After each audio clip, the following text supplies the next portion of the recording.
लेकिन सतह देख कर होता है। क्या? समतल सतह पर परावर्तन अलग तरीके से होगा, अगर सतह समतल नहीं है तो परावर्तन अलग तरीके से होगा। अब ये होगा कैसे? अच्छा, इसमें एक क्वेश्चन आता है, क्या परावर्तन का रूल फॉलो करेगा कि नहीं फॉलो करेगा? यानी कि जो आपतित किरण है, जो परावर्तित किरण है, जो आपतन बिंदु पर खींचा गया अभिलंब है ना, क्या वो उसी तल में होगा? तो पहला रूल तो फॉलो करेगा ही करेगा कि वो तीनों क्या होगा, उसी तल में होगा। दूसरा रूल है, क्या आपतन कोण परावर्तन कोण के बराबर होगा? समतल वाले में तो हम लोगों ने देख लिया था कि हाँ, आपतन कोण परावर्तन कोण के बराबर हाँ होता ही है हमेशा। लेकिन अब यहाँ एक सवाल आता है, क्या कि यदि अनियमित परावर्तन होता है, मतलब ऊबर खाबर सतह से परावर्तन होता है, तो क्या वहां आपतन कोण परावर्तन कोण बराबर होगा? तो क्या होगा? आप लोग तनिक दिमाग लगाइए, होगा कि नहीं होगा?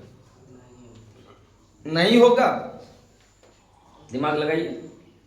हम कह रहे हैं कि सतह ये प्लेन है, इस पे टॉर्च मारे तो ये रिफ्लेक्ट होके आया, एकदम सीधा लाइन पता चल रहा है ना। लेकिन यदि इसी सतह को ऊबर खाबर कर दें ना, क्या कर दें? ऊबर खाबर, खेत में टॉर्च मार रहे हैं मान लीजिए ना, जहां बराबर ऐसे ऐसे ढेला रखल है, घसना रखल है, बहुत बराबर है, तब क्या होगा बताइए? क्या सतह से होगा परावर्तन? एक तो परावर्तन होगा नहीं उससे, जितना हो पाएगा। अगर उसी को आईना को ही मानिए कि ऐसे ऐसे कर दें, पूरा ऐसा दर्पण हम लोग ले लें जो ऐसे ऐसे ऊबर खाबर है, तो इनसे जो परावर्तन होगा, क्या इसमें यह रूल फॉलो होगा कि आपतन कोण परावर्तन कोण के बराबर होगा? क्या ये रूल फॉलो होगा? नहीं होगा। यही तो दिमाग लगाना है। रूल बनाया है तो इसका मतलब कुछ सोचिए समझ के बनाया होगा, ऐसे तो नहीं बनाया है। रूल ये बनाया है कि आपतन कोण हमेशा परावर्तन कोण के बराबर होगा, परावर्तन का रूल है ये। तो फिर सतह ऊबर खाबर रहे या सतह प्लेन रहे, कोई फर्क नहीं पड़ेगा, समझा? परंतु एक फर्क पड़ेगा, क्या जानता है? क्या फर्क पड़ेगा? दिमाग लगाओ कि यदि भूल से किरण ई कोना में आपतित हो जाए, होगा नहीं, इधर भागेगा तो इसकी जो दिशा पहले थी इस दिशा में, वो दिशा बार बार चेंज होते रहेगा ना। अब इस जगह टकरा गया थी, न भागेगा, न भागेगा। तो यानी कि अनियमित परावर्तन में एक चीज होता रहेगा कि दिशा चेंज होते रहेगा हमेशा। तो यहां लिखे वही, अलग अलग सतहों से क्या परावर्तन। यदि कोई सतह समतल है तो उससे जो परावर्तन होगा वो होगा नियमित परावर्तन। कौन सा परावर्तन? नियमित परावर्तन। अब ये नियमित परावर्तन क्या है? यहां देखो, यहां से किरणें आपतित हुई, फिर परावर्तित, आपतित, परावर्तित, आपतित, परावर्तित, आपतित, परावर्तित, आपतित, परावर्तित, सबके बीच जो आपतन कोण परावर्तन कोण है वो परावर्तन के रूल से समान है। और साथ में ये भी समान है कि ये दिख रहा है सब हमको कि ये समान क्या है रे, एकदम इतना दूर आएगा, इतना दूर जाएगा, सबकी दिशाएं उसी प्रकार है जिस प्रकार से एक किरण की दिशा है ना। एक किरण का दिशा जैसा है वैसा ही दूसरे किरण की भी दिशा है। परंतु नीचे यदि आप आके देखेंगे, यह असमतल सतह से परावर्तन ना, और इसको कहते हैं हम लोग अनियमित परावर्तन। इसमें दिशा चेंज होते रहता है। देखिए, पहला किरण यहां से यहां तक गया, इधर आके मुड़ गया, फिर यहां से यहां तक आया, इधर आके मुड़ गया, इधर आया, इधर आ गया है, यहां देखिए, यहां हुआ, फिर इधर आ गया। अगर भूल से इस जगह से आपतित होती कोई किरण, देखिए नहीं ना आता है, ना आता, तो क्या इसमें दिशाएं एक समान रहेगी? तो बिल्कुल भी नहीं। आपतन कोण परावर्तन कोण के बराबर होगा, ये रूल हमेशा फॉलो करेगा ये, ठीक है ना। परंतु इसकी दिशाएं क्या होती रहेगी? चेंज होती रहेगी, जिसके कारण इसको हम लोग कहते हैं अनियमित परावर्तन। क्या कहते हैं? अनियमित परावर्तन। अब आते हैं डायरेक्ट कहां? दर्पण में।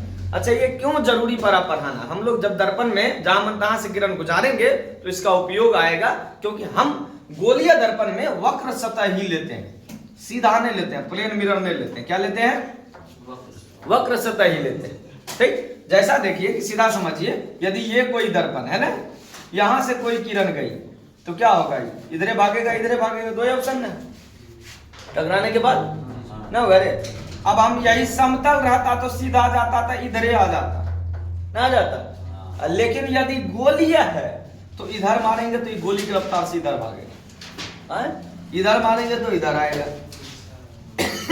इसीलिए परावर्तन को समझाना पड़ा, नियमित और अनियमित परावर्तन। अब है गोलीय दर्पण क्या होता है? बोलिए गोलीय दर्पण क्या होगा? कांच का खोखला गोला होना चाहिए। अब ऐसा नहीं प्लास्टिक का खोखला गोला ले लिए, वो दर्पण नहीं बनेगा, एक साइड रंगा देंगे। किसका होना चाहिए खोखला गोला? कांच का। तो कांच के किसी खोखले गोले को आप एक भाग को रंग दीजिए या उसी के टुकड़े के एक भाग को रंग दीजिए, ठीक, और जो दर्पण प्राप्त होगा उसको कहेंगे गोलीय दर्पण, ठीक। कांच के किसी टुकड़े या कांच के किसी गोले के ना एक भाग को रंगने पर या उसके टुकड़े के एक भाग को रंगने पर जो दर्पण प्राप्त होगा, जो मिरर प्राप्त होगा, उसको कहेंगे एस्फेरिकल मिरर, ना गोलीय दर्पण। क्या कहेंगे? गोलीय दर्पण। क्या कहेंगे? गोलीय दर्पण कहेंगे। और ये गोलीय दर्पण दो तरीके से हो सकता है, जरा सोचिए आप ही। ई है गोला का टुकड़ा, ई भी है गोला का टुकड़ा। पहली बार हम रंग दिए इन्ने से ना, और दूसरा बार रंग दिए इन्ने से ना, अब तो दो तरह का दर्पण हो गया ना, हो गया। आरू की नौ से रंग सकता है इसको की दुए को है किया, या तो इन्ने से रंग आएगा या तो इन्ने से रंग आएगा। इन्ने से रंगे तो इसका नाम हो गया अवतल, बाहर से रंग दिए तो, अब भीतर से रंग दिए तो उत्तल, भीतर से रंग दिए तो उत्तल।